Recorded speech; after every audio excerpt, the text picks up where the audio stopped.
everyone. Vanakkam. Vanakkam. Assalamu alaikum. And ciao. It's a pleasure to be here at the University of Siena to share a small piece of information about the corner of my world, I would say. Today I want to take you on a journey to an island known by many names. Ceylon, Serenity, Taprobana, Pearl of the Indian Ocean. After 1972, it was named the Republic of Sri Lanka. So, if I ask you what comes to your mind when you think of an island, maybe you are thinking about a golden beach with the waving palm trees and wildlife where there are tall trees on a mountain. We have those in abundance, and Sri Lanka is the world in a nutshell. Within just a few hours, you can go from sunbathing on a tropical coast to hiking through misty, emerald green hills covered in world-famous Ceylon tea planting. Our island is a paradise for nature. Our island is a paradise for animal lovers.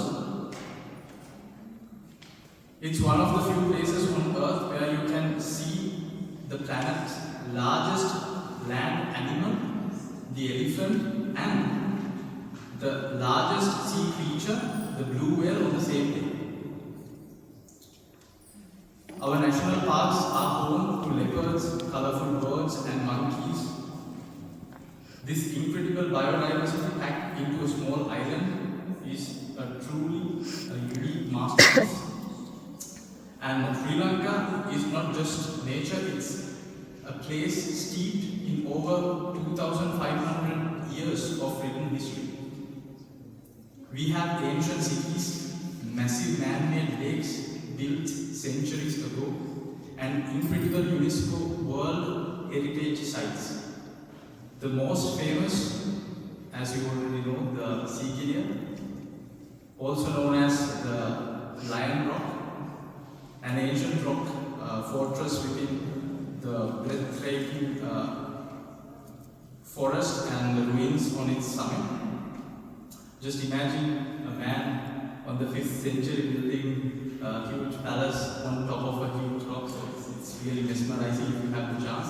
I would like to invite all of you to visit Sri Lanka and visit Sigiriya especially. So yeah, it's marvelous. And of course, when we speak about the cultures, it is a rich tapestry woven from the threads of 4 major world religions that have found a home on our island: Buddhism, Hinduism, Islam, and Christianity. Altogether, this diversity creates the symphony of colors, symphony of music, and of course, the incredible food. So, under Sri Lankan roof, you can find all types of food. You can find biryani, you can find pasta, you can find pizza, and kebab, cookies, vada, dosa, idli, and everything. The heart of our cuisine is rice and curry, not just one curry, many different small flavorful dishes served together. So rice and curry is the main dish that we dine. And this vibrant culture is a testament to the resilience of our people. And because, like many nations, our story is not without its shadows. For nearly 30 years, Sri Lanka endured a painful civil war. So, when we discuss about the war and the destruction, from the ashes of that conflict, we learn a profound and a universal lesson. The lesson is never to discriminate against anyone based on their language, their color, and their origin. because of this destruction, we understood three important facts that leads to destruction. Number one, not knowing your neighbor, not knowing about a person. Number two, the prejudgment about your neighbor. Number three, the ignorance about getting to know about your neighbor. So these three facts can lead to fear, which then leads to unhealthy conflict of interest. Like we know that when there are many people, like we can have conflict of interest, of course, but then the conflict of interest, if it become unhealthy, it leads to unhealthy arguments, and then it leads to other causes, other problems like jealousy, wickedness, and then revenge, like all those stuff. And that's the main cause that led to the war. And thankfully, we don't have the war anymore. In 2009, we ended the 2009. Yes, 2009. As Mr. Mohan says, we don't have the war. And we from those lessons, what I want to share is like with all you today, like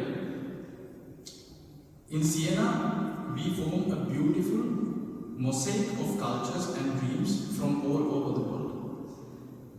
We have the incredible opportunity to live the message that my country learned through hardship, that our diversity is not a weakness but our greatest strength. We have to use all the opportunities that have given to us.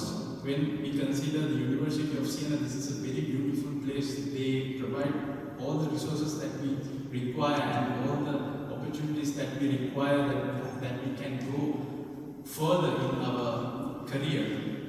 And when I am a dentistry student, and when I remember my Professor Gandhi, he always said prevention is always better than the cure. You already know. Like when we consider dental cavity, it can be 100% preventable unless it is a medical or a genetical condition. But anyways, all the destruction can be prevented if we avoid the three factors that I mentioned earlier, and we all together need to have unity, have peace among us, and have a helping hand, so we all together can establish peace.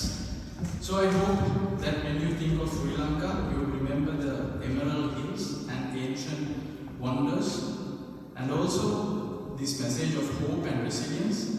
It's a place where you are always greeted with Vanakkam, Ciao, and Ayuvan. Ayuvan means may you live a long life. So I conclude my speech. Nandri, Stuti, and Grazie.